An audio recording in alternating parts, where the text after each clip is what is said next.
Am I talking about the right book right now? I don't know. I'm not! Oh my god! Can we start the whole video again? Hi, I'm Allie. I'm Nick. And today we are going to talk about what we read in August, which all 3 things. No, is more than that.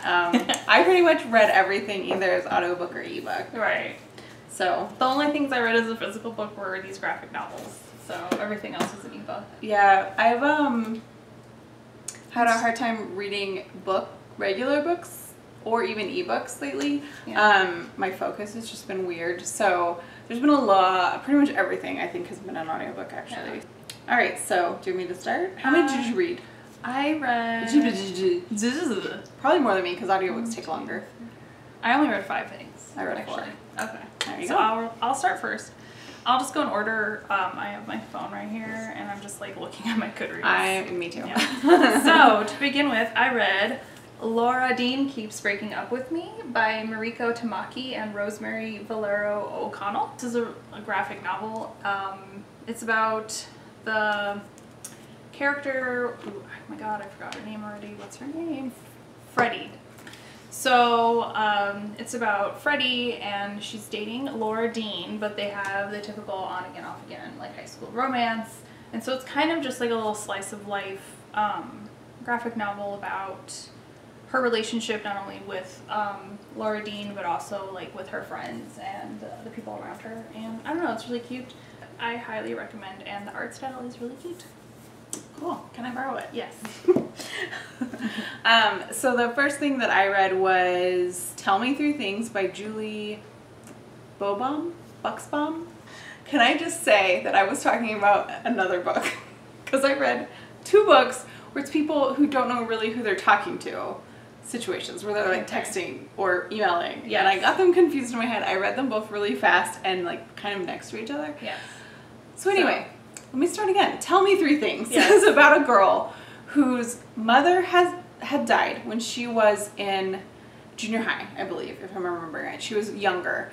And her father remarries kind of suddenly and moves her from Chicago, from her normal, just like, it sounds like fairly middle-class life, to LA to live with this woman and her son who he met. And now all of a sudden they're incredibly wealthy, but it's like her stepmom's money, which is just, I feel like that's always weird. Yeah. Yeah. And also she goes to like a private school with her stepbrother. And she is just a normal, I keep saying normal, that's such a bad word, but you know what I mean. Like, she's your average kid. To that. She's not used to like the extravagance of like rich kids, basically. Yes. Yeah. Your average teenager is not used to going to a private school in LA, what that would entail, and like the kind of money that is involved in that. Yeah. Anyway, so that's an adjustment. She doesn't really know anybody. There's like this whole social structure that she, you know, is like navigating. And she gets an email from someone who calls themselves Somebody Nobody, and then she ends up, she's not really sure, she has some ideas about who this person is, and she makes a lot of really bad guesses. I feel like it's very obvious who it is kind of from the beginning, and you're just waiting for her to be like, come on, here it is. But it's a cute, really fun read. I read it I listened to it very quickly, like I think in a day. Oh, wow. Like, it's pretty short, and it was like a day where I think I was like cleaning or something when I got home, so I just like kept listening to it and got through it really fast. So it was a fun little read. Yeah. So I read Brazen and the Beast by Sarah McLean. This is the second in her Bare Knuckle Bastard series. It is, of course, a historical romance, and I don't know, on a kick. Here I am. Okay, so it's Lady Henrietta. Her dad's kind of like self-made because he works in shipping, and so he built up like a whole shipping empire. So the whole reason she's a lady is because he was like granted a title or something like that. Like it's not something that she was born into.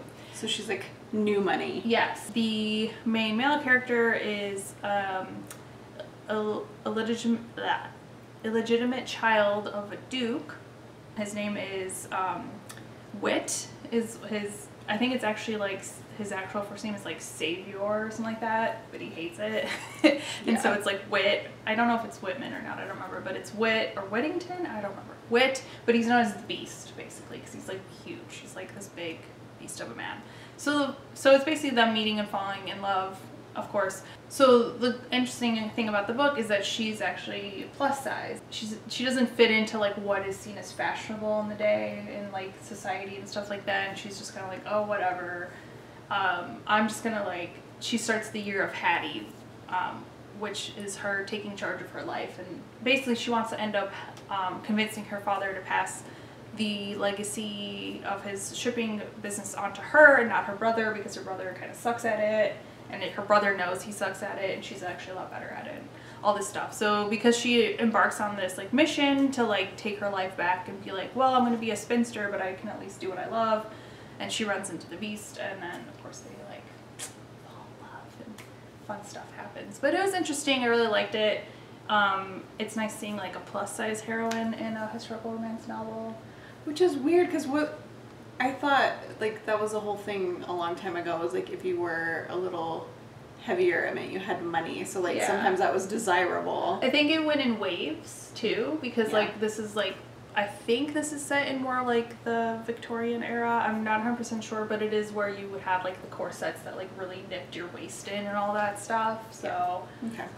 I don't know, but I know it was kind of like back and forth about like what weight on women was fashionable at the time, which is like the dumbest shit ever. It's pretty dumb. Yeah. But yeah, I liked it and I enjoyed it, and Sarah McLean is like one of my top favorite historical romance authors. I really enjoy her books. So. Nice. Awesome. So my next book that I read in August is An Absolutely Remarkable Thing by Hank Green. It's about a girl named April May who's 23, and she finds what she thinks is a sculpture. It ends up being that she has made first contact with some sort of alien life. And so she ends up making a viral video about it. Yeah. It goes into a lot of things about fame and just news and just how all of that works in a really interesting way. It's a really great book. It's one of my favorite books of the year, which I already talked about in our last video, so I don't want to say too much, but I really love this book a lot. I'm halfway through reading it at the time of filming this video, so I'm excited. Cool. So my next book is another romance. It's The Wallflower Wager by Tessa Dare. This is book 3 in her Girl Meets Duke series. The other 2 previous novels were about low-born, quote-unquote, women meeting dukes and becoming duchesses and stuff like that through marriage. This book is actually about a duchess called Lady Penelope, and she takes in animals. Like her whole thing throughout the whole series, actually, because like you interact with the other characters, they all interact with each other. The girls do, at least. Her whole thing is like taking in animals that have like something like is wrong with them. So she has like a dog, his back legs don't work, so he's got like a little cart, or like she has like a little hedgehog, or she has like a goat, and like she has like her home is like just a sanctuary to all these animals. And the interesting thing too is that she's a vegetarian, so she makes a lot of mock foods that she makes her friends eat, which they don't actually like her sandwiches, but I get it, because I'm sure that it was really hard to be a vegetarian at that time, because it's not like... What year was this supposed to be? I'm pretty sure this was also Victorian era, because I'm very like into that. It's like Regency or Victorian are the two that I read, so... And Regency wasn't very long. So. No. But yeah, so it is very interesting, at least. And then the character that she meets is Gabriel Duke. He's actually a low-born man who like kind of clawed his way up. He moves in next door to her because he wants to sell a house next to a lady, because people will buy a house if they're next to a duchess. Of course, the duchess he moves in next to has a bunch of wild animals running around, or like a goat she takes out front and grazes and stuff like that. So they end up meeting because he makes a deal with her. He somehow manages to convince her to get rid of the animals, and she says okay, but only if you find each and every single one of them a home. Oh my god. Yeah. I think her brother is coming to like take her back to the country or something, because she's supposed to be like going into society and stuff like that, and she's not, so she promises to be like more respectable, and that also has to do with like getting rid of the animals, so she kind of gets his help in it. So they meet because it's like, okay, I'll help you get rid of the animals, which, you know, sounds like it's gonna be easy, a little bit harder to actually find that kind of thing, and then they go from there. Alright, so my next book that I read this month was called Technically You Started It by Lana Wood Johnson. So this one is about a girl named Haley who gets a text from a guy named Martin Nathaniel Monroe II. Oh, wow. Who's in her, right, who's in her class at school. Like, they have some sort of project thing, and he's asking her about it. The catch is there are two of them with that name, two guys with that name, because, like, their grandpa, some important guy, they were born almost the same day, so their family was, like, arguing over who got that name, and so they both just did it. It's terrible. Yeah. It's already hard enough being a second. Like, you already get enough stuff confused that way. Like, then to have, like, someone else with your exact same name is stupid. Okay. Yeah. So then, tangent. Both of them have the same name, and then they're, like, the same exact age. They go to the same school, and they're friends, and it's just very confusing. There's one of them she doesn't like, and she thinks she's talking to the one that she does like. But she's not. No, obviously, from the beginning. So I think it's pretty cute, the, like, concept. Yeah, and their conversation. I have to say, it sounds really cute. It is. The only thing is, like, the reasons she doesn't like the one guy are pretty flimsy. It's like, in 8th grade, you scorned my best friend. It's like, really? Like, to be fair, though, high schoolers are a little... Yeah, but I just feel like anything... No shade, but I was a high schooler. Yeah. I mean, maybe I was a terrible best friend, but, like, I'm just like, I feel like anything that happened in junior high was like, oh, we were in junior high. Right. Or even, like, a couple years before. Yeah. But I'm also a pretty forgiving person, so maybe, I mean, like... Maybe she's not. Yeah, maybe she's just a big-time grudge holder. So some of the, like, drama just seemed a little weak to Yeah. me. I felt like they could have, like, come up with some better reasons for, like, the people not to be getting along and whatnot. This one is all text messages. Oh, really? So the whole thing is just the text back and forth. So, like, at the end, when the two people get together, it's just like it would be nice if sometimes it wasn't just the text messages. Because I'm like, you need a good, I feel like if it's going to be a romance book, there needs to be at least a good makeout scene at the end. Yeah. And you can't show that on the text, so. No. I mean, they do, like, there is a way that they kind of include it, but it was kind of silly. It was a fun book, though, overall. And I have to say, I mean, I am much older than the intended audience. I feel like none of these complaints I would have had as a teen if I read it. Just as an adult, it's like, oh, come on. You know, some of this stuff. But overall, it was a really fun read. It was, like, a good, like, distracting, cute book. So I overall recommend it, but I did have a couple things where I was like, And this book also had a couple of conversations about sexuality that were interesting, and you ended up finding out that one of the characters is demisexual, which means that you have to get to know someone to have any kind of sexual feelings for them, which is not something I had heard of. And as I was reading it, I was like, oh, I'm pretty sure that's me, but it had never been an issue for me, because I'm just not someone that, like, ever, like, dated, but I definitely don't just, like, see people and immediately I'm like, oh my god, they're so hot. Yeah, and, like, almost everyone that I've ever had a relationship with, I was always just like, oh, I didn't think they were attractive, and then I got to know them and ended up liking them. And I didn't really think about it. I was just like, oh, there wasn't, like, an initial attraction, whatever. But anyway, I was just like, oh, interesting. I didn't know that was a thing. For the person in the book, it was a little harder because, like, she ended up hurting someone because she wanted to like somebody. She was confused about why she never liked anybody. And she was just, I think in general, she was just kind of confused about what was going on. So that was just a cool thing that, I love that there are so many books that just openly talk about all of that. Yeah, and, like, different types of sexuality as well, so. Yeah, outside of just, you know, trying to put everyone in, like, a gay or straight box. Yeah. All of the other aspects of it, too. It was pretty cool. So I thought that was fun, and I feel like it also might be a thing where teenagers are like, yeah, duh, that's a thing. Yeah. But just so you know, when we were in high school... This wasn't a thing. No, like, people did not talk about their sexuality. Asexuality was not a thing that was discussed. Homosexuality was, obviously, but it was pretty much like you're gay or straight. Yeah. No, like, in between. Yeah, that's kind of all that was ever discussed. Yeah. And, and pretty much the general feeling of everyone was that you should be straight. Yeah. So, like... Yeah, it's a very different world for us. Yeah, and I love that it's not that way. Oh, yeah, for sure. Yeah, so that's kind of what I'm trying to get at. I feel it's like refreshing for us and maybe kind of the norm for other people. Yeah. Some people. I know, like, you know, obviously it also depends on like where you live. Yes, but. I think that's probably a big one. Yeah, I work with kids in high school, and I am. It's refreshing how like open-minded they are about all of that stuff. But we're also in Phoenix. Yes. I feel like it's probably a lot different for anyone in a rural town, and probably even in Phoenix. I mean, I've worked in yes, I've worked in different parts of the Phoenix metro area, and right now I'm in Phoenix proper, which has a tendency to be more open-minded, more like forward-thinking, and it's a lot different than other schools I've worked in different parts. So by all means, not trying to say that it's like any easier, I don't think, to be someone who's on any kind of, who is like slightly outside of what people want to call the norm, or anything like that. I just love that the conversation is out there and accessible. That's really cool. I love that. So second to last book for me, it's called The Right Swipe by Alicia Rye.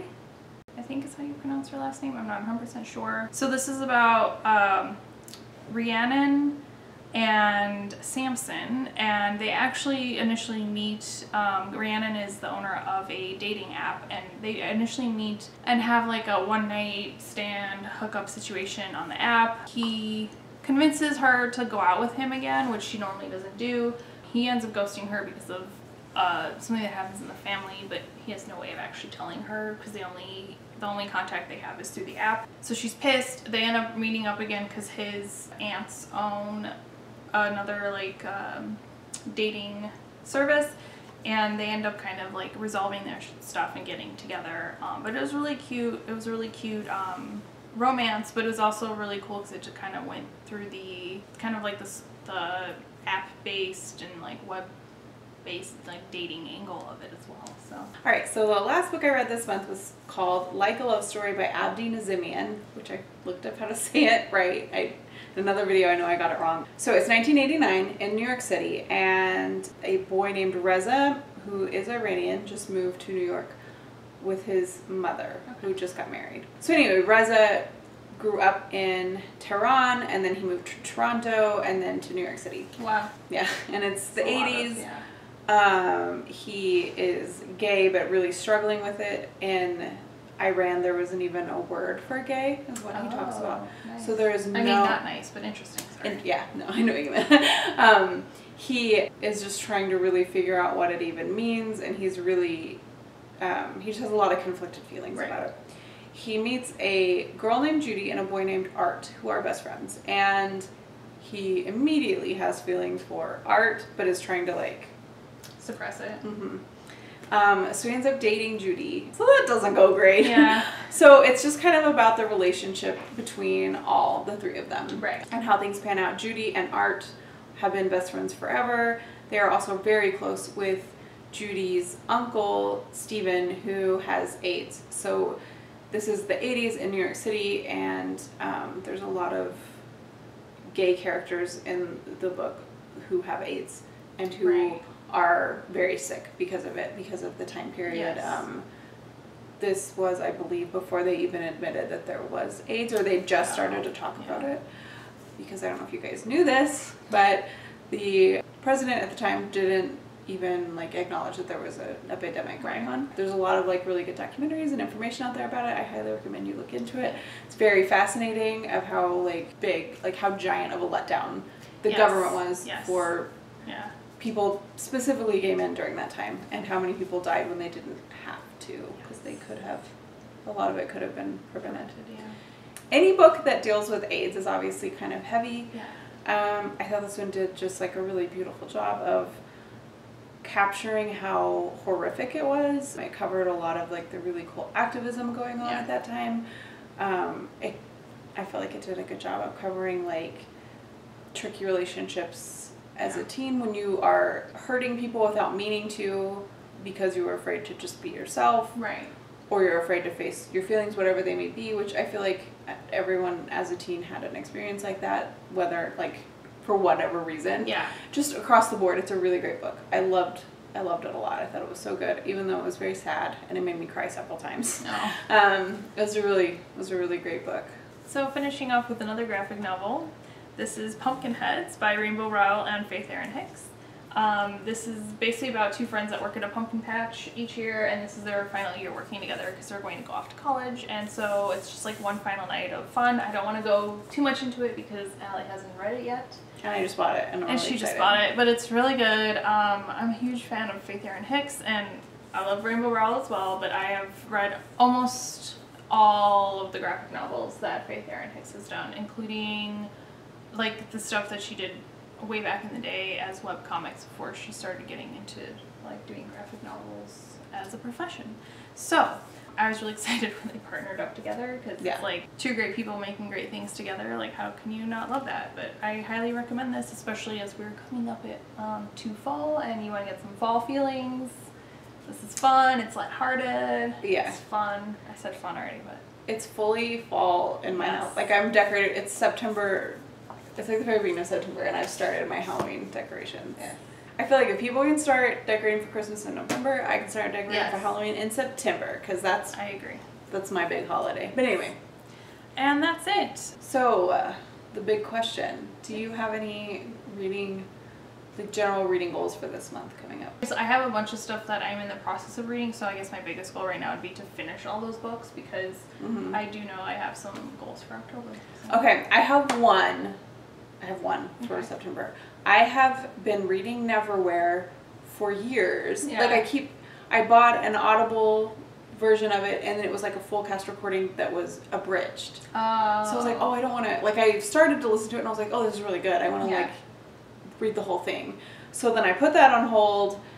I bought the book, and I don't know, I just like I said, I haven't been having a hard time reading physical books lately. So now I have Neil Gaiman reading the entire thing, and I'm determined to finish it because I enjoy it. It's just one of those weird times where it's like a book that you enjoy, but for some reason you just have not gotten through it. And so that is my only goal for September. Otherwise, I'm just going to read whatever I want. I'm pretty sure I will read Pumpkinheads since I just bought it, and I am surprised I haven't read it yet. October, I'll probably have a few more just because. Yeah. We'll also come tune into our September reading wrap-up video to see if Allie finished reading Neverwhere and if I finished reading all my in-progress books, and find out what we're planning for October. Yeah. So, all right. I'll see you next time. Bye. Bye.